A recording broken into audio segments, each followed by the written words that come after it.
नमस्कार दोस्तों, मेरा नाम है मनीष कुमार सिंह और आप देख रहे हैं 4 PM महाराष्ट्र।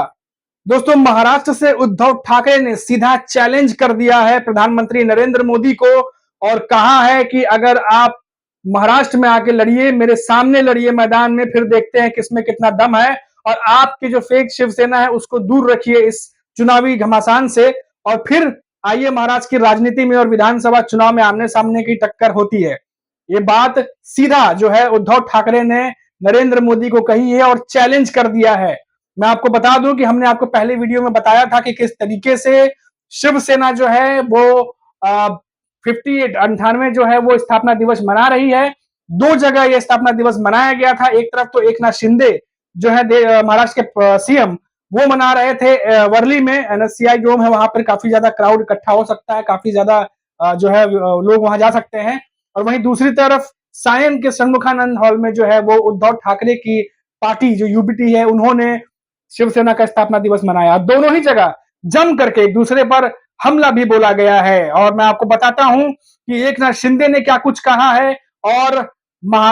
जो उद्धव ठाकरे हैं उन्होंने क्या कुछ कहा है वो सब कुछ मैं आपको बताऊंगा। लेकिन शुरुआत करता हूं उद्धव ठाकरे के उस चैलेंज से जो उन्होंने देश के प्रधानमंत्री नरेंद्र मोदी को दे दी है। मैं आपको बता दूं कि जब षणमुखानंद हॉल में कई सारे नेता थे जिन्होंने संबोधन किया, उसके बाद जब उद्धव ठाकरे आए तो उन्होंने अपने संबोधन में बहुत कुछ कहा है और कई सारी जो अटकलें लग रही थी उस पर भी जो है क्लियरिटी देते हुए कई चीजों से पर्दा उठा दिया है। और उसमें जो सबसे खास बात रही वो ये रही कि उद्धव ठाकरे ने विधानसभा चुनाव में देश के प्रधानमंत्री नरेंद्र मोदी को खुला चैलेंज दे दिया है और कहा है कि आइए महाराष्ट्र में और आमने सामने की चुनावी लड़ाई लड़ते हैं और आपकी शिवसेना जो है, जो आपके साथ में है फेक शिवसेना, उसको इससे दूर रखिए और फिर देखते हैं कि इसमें कितना दम है। ये बात उद्धव ठाकरे ने कही है। और वहीं मैं आपको बताता हूं कि उद्धव ठाकरे ने और क्या कुछ कहा है। जिस तरीके से अटकलें लग रही थी, तमाम दल के नेता और खबरें आ रही थी कि क्या उद्धव ठाकरे मान जाएंगे, क्या वो बीजेपी में वापस चले जाएंगे, इस संबोधन में उद्धव ठाकरे ने फिर से एक बार क्लियर किया है और कहा है कि वो बीजेपी में नहीं जाने वाले। उद्धव ठाकरे ने ये फिर से क्लियर कर दिया है, साफ कर दिया है और बोला है कि इस पर तो कोई सवाल ही पैदा नहीं होता है। और इसी बात के साथ में फिर से अब विराम लग गया है कि वो कोई वापस बीजेपी में जा रहे हैं, इस बात पर अब विराम लग गया है। इसके अलावा कई सारे और स्टेटमेंट जो है वो आए हैं, मैं आपको एक एक करके बताते जाता हूं कि किस तरीके से जो उद्धव ठाकरे हैं उन्होंने और एक बात कही है कि जब तमाम, जैसे हमने देखा कि हाल ही में जो महाराष्ट्र के डिप्टी सीएम है देवेंद्र फडणवीस, उन्होंने कहा था कि जो मुस्लिम वोट्स हैं वो उद्धव ठाकरे के पास गए हैं और साथ ही साथ उन्होंने कहा कि जो तुष्टिकरण से जैसे राजनीति की उन्होंने बीच में हिंदू हृदय सम्राट की जगह जनाब वर्ड यूज किया, इस तरीके से देवेंद्र फडणवीस ने कई सारी बातें कही थी। उन सब पर और कई सारे और नेता थे जो ये बातें कह रहे थे। इसके बाद उद्धव ठाकरे ने बोला है कि हाँ, मुझे मुस्लिम वोट्स मिले और मुझे हिंदू वोट्स भी मिले और इस बात को उन्होंने खुले एक्सेप्ट किया है। बोला कि मुझे महाराष्ट्र में हर समुदाय ने जो है वो वोट किया है। और उद्धव ठाकरे ने यह भी कहा कि अहंकार और आत्मविश्वास में फर्क होता है, ये बात नरेंद्र मोदी को समझनी चाहिए। और इनडायरेक्टली क्या इशारा में ये भी कहा कि आत्मविश्वास जो है वो यूपीटी ग्रुप उद्धव ठाकरे की शिवसेना के पास है और बीजेपी पे जो है वो अहंकार आ गया था, जिसके लिए लोकसभा रिजल्ट में उन्हें ये चीज देखनी पड़ी, सीटें गंवानी पड़ी और विधानसभा चुनाव में भी ऐसा ही कुछ होने जा रहा है। उद्धव ठाकरे ने कहा कि एमवीए गठबंधन इस बार अपनी सरकार बनाने जा रहा है और एनडीए अब बहुत ज्यादा दिन, जो महायुति है वो बहुत दिन की सरकार महाराष्ट्र में नहीं बची है। ये अपने संबोधन में उद्धव ठाकरे ने अपने कार्यकर्ताओं के सामने, अपने जो विधायक और सांसद वहां पहुंचे थे तमाम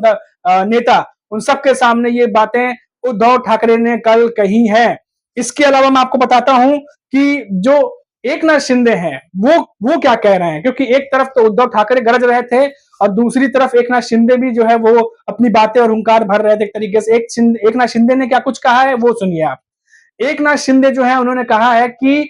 उद्धव ठाकरे की जो शिवसेना है वो बाला साहब के विचारों पर नहीं चल रही, हिंदुत्व को छोड़ दिया है और कांग्रेस के जो वोटर्स हैं उनके वोटर्स के सहारे ये सीट जीत करके लेके आए हैं। ये बातें एकनाथ शिंदे ने कही है, यानी हिंदुत्व की बात करते हुए एकनाथ शिंदे ने ये बात कही है और कहा है कि हिंदुत्व को कहीं ना कहीं उद्धव ठाकरे की पार्टी ने वो छोड़ दिया है, बाला साहब की जो विचारधारा थी उसको नहीं मान रहे, तो हम असली शिवसेना है। असली शिवसेना जो है वो एकनाथ शिंदे की शिवसेना है, क्योंकि इसीलिए उन्हें पार्टी से अलग होना पड़ा, क्योंकि विचारधारा में फर्क आ गया था।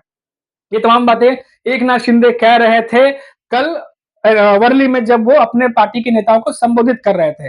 और इसी बात को जो है डिफेंड करते हुए उद्धव ठाकरे जो है, उन्होंने साथ ही साथ उनके भी भाषण चल रहे थे, उन्होंने सायन में कहा कि हिंदुत्व उनको बताने की जरूरत नहीं है, उनकी पार्टी हमेशा से हिंदुत्व जो है वो का पालन करती रही है, हिंदुत्व को लेके चली है। और ऐसे में जो है अब जुबानी जंग जो है वो किस तरफ जा रही है, आप ये भी देखिए कि अब ये चुनावी लड़ाई जो है कैसे दिलचस्प मोड़ पे चलती चली जा रही है, क्योंकि विधानसभा चुनाव में ज्यादा दिन वक्त नहीं बचा है। और ऐसे में उद्धव ठाकरे जो है, उनकी परफॉर्मेंस जो लोकसभा इलेक्शन में आई है, उसकी वजह से उनका कॉन्फिडेंस जो है वो बढ़ा हुआ है। और वहीं एकनाथ शिंदे जो है वो भी अपने नेताओं में कॉन्फिडेंस जगाने की कोशिश कर रहे हैं कि लोकसभा इलेक्शन से हटकर विधानसभा चुनाव में वो डटकर लड़े, ताकि रिजल्ट जो है वो बदले। और इसीलिए ये तमाम कल संबोधन जो हुए हैं उसमें इस तरीके से जोर जोर से पूरे पावर के साथ, शक्ति प्रदर्शन के साथ अपनी अपनी बातें भी रखी गई हैं और साथ ही साथ एक दूसरे पर हमला भी किया गया है। इसके अलावा मैं बताता हूं कि अब राजनीति में जब ये भाषण चल रहे थे तो अब कहां कैसे कैसे जो है वो मोड़ आ रहा है। एकनाथ शिंदे कहते हैं कि ये जो यूपीटी है शिवसेना, ये चाइनीज अम्ब्रेला की तरह है जिसकी कोई गारंटी नहीं है। और वहीं एक तरफ संजय राउत अभी एक दिन पहले उन्होंने प्रेस कॉन्फ्रेंस की थी और कही थी कि जितने भी नेता शिवसेना छोड़कर गए हैं, यानी यूपीटी की जो उद्धव ठाकरे की शिवसेना है, वो यहां वहां भटक रहे हैं। और जो शरद पवार की एनसीपी है, जो वहां से भी गए हैं, ये महाराष्ट्र की राजनीति में भटकती हुई आत्मा है, इनको शांति नहीं मिल रही, ये लोग भटक रहे हैं। तो इस तरीके से जो है अब एक दूसरे पर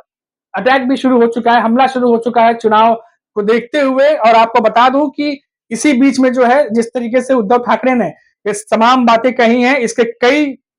मायने जो है वो निकाले जा सकते हैं। जैसे कि प्रधानमंत्री नरेंद्र मोदी जब लोकसभा इलेक्शन चल रहे थे तो वो खुद आए थे यहाँ पर, और आने के बाद उन्होंने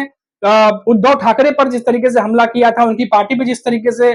शब्दों से हमला किया था चुनावी रैलियों में, उसको उद्धव ठाकरे अभी तक लगता है भूले नहीं है। क्योंकि लगातार वो ये बातें तो कहते रहे हैं कि वो बीजेपी में नहीं जाने वाले। इसके अलावा उन्होंने विधानसभा चुनाव में एकनाथ शिंदे के साथ साथ जो उनकी पार्टी है यहाँ की, उसको तो आड़े हाथों लिया ही, साथ ही साथ नरेंद्र मोदी को भी जो है अब उन्होंने डायरेक्ट खुला चैलेंज कर दिया है।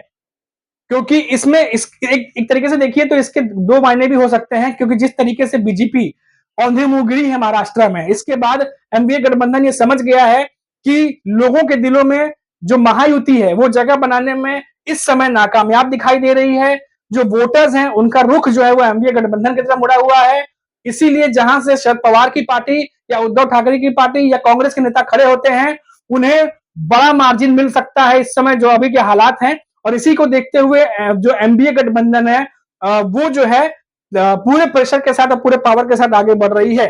और वहीं महायुति को भी ये बात पता है कि अभी की जो सिचुएशन है वो उनके हालात, जो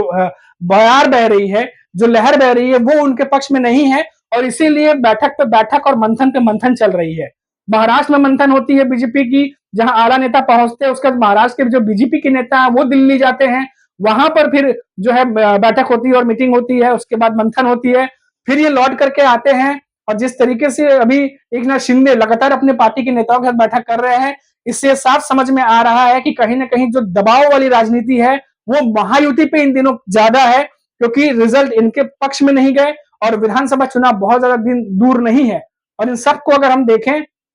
तो ये बात साफ है कि एनडीए गठबंधन का पलड़ा इस समय भारी दिखाई दे रहा है। जैसा कि मैंने आपको अभी कुछ बयान पढ़ा है, इसके अलावा जो और एक दो बयान है नोटिस करने वाले हैं। एक तरफ तो जो एकनाथ शिंदे हैं वो ये कह रहे हैं कि कांग्रेस के वोटर्स जो हैं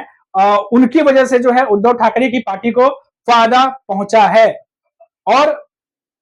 जो मुस्लिम मतदाता हैं उनका वोट जो है उद्धव ठाकरे को मिला है। तो ये जो राजनीति है, ये जो स्टेटमेंट है, इससे कहीं ना कहीं हिंदुत्व की राजनीति जो जैसा कि एकनाथ शिंदे कहते हैं उसको करते हुए वो दिखाई दे रहे हैं। और बाला साहब ठाकरे की विचारधारा को लेकर हम चल रहे हैं, ऐसा जो है वो दिखाने की कोशिश कर रहे थे इस पूरे जो शिवसेना का स्थापना दिवस था इसमें। और वहीं उद्धव ठाकरे ये कहते हैं कि ये नया रिफॉर्म है, नए तरीके की शिवसेना है और ये सबको साथ लेके चलती है। और हिंदुत्व के बारे में उन्होंने कहा कि हमें हिंदुत्व जो है वो बीजेपी से सीखने की जरूरत नहीं है, कई सारे नेता कहते रहते हैं, क्योंकि हमारी पार्टी हमेशा से ही हिंदुत्व को लेकर चली है।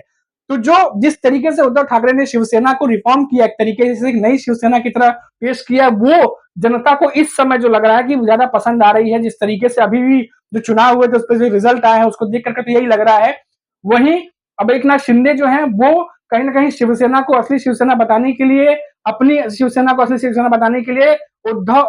बाला साहब ठाकरे की विचारधारा से जोड़ करके बताने की कोशिश है लोगों को कि उनके विचारधारा को हम आगे लेके जा रहे हैं, न कि उद्धव ठाकरे। तो वो कनेक्शन बांधने की जो है एक होड़ जनता के साथ वो भी लगा हुआ है, क्योंकि सभी को पता है कि शिवसेना जो है वो दो हिस्सों में बटी हुई है, और ऐसे में जो शिवसेना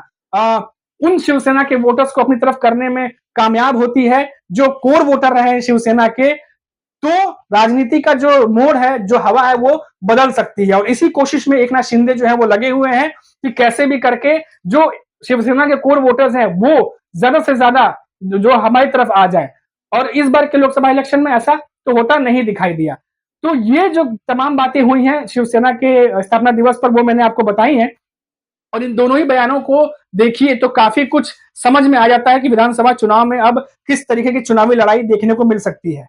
तो अभी के लिए फिलहाल इतना ही, और फिर लौटेंगे तो बात करेंगे महाराष्ट्र की किसी बड़ी खबर पर। तब तक आप देखते रहिए 4 PM महाराष्ट्र। नमस्कार।